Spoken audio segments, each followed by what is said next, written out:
Pirte muluk kechok chialam sar dharam singh kram sapen pothot arju pontusine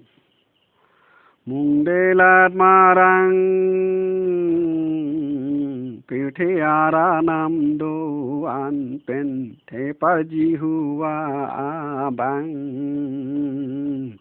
pirte sorajon soraji kang sorajon sonna mung chok tang pirte moluke doan pirbichu kang du ben plang bang phu pa pun si klem yam iruji huwa abang asing chi ya di alam muluga pap ke doan papun pa jok nang jilang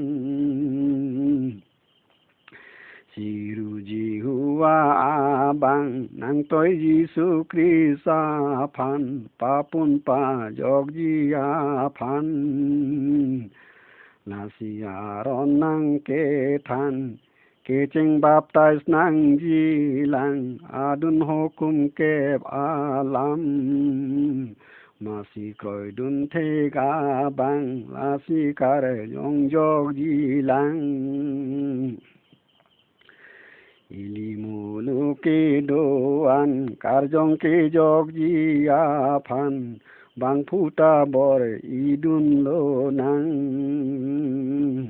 muni da khai ke doan chinghon se roi le do nang la ke ho kum ke balam ai ilimuluke doan bang phuta baptize lang lang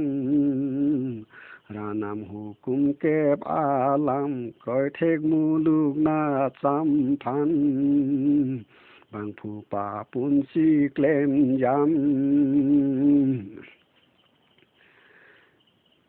ke hang ke aranam ma phan un an chiru hang taram pirthe patam pa lang lang sini pirthe alam an ke klem thu ke pa pa kam nasi kare jong jog ji lang pirthe pap se pling plang lang ranam thikang me herang jog ji muluk aham phang Jisu Christ pirthe ke wang karjong pa jog ji phan me thang pram che pa dam la ke mu luk phar man pirthe mu lu ke do an Jisu anong pa the nang pirthe si ning na dang an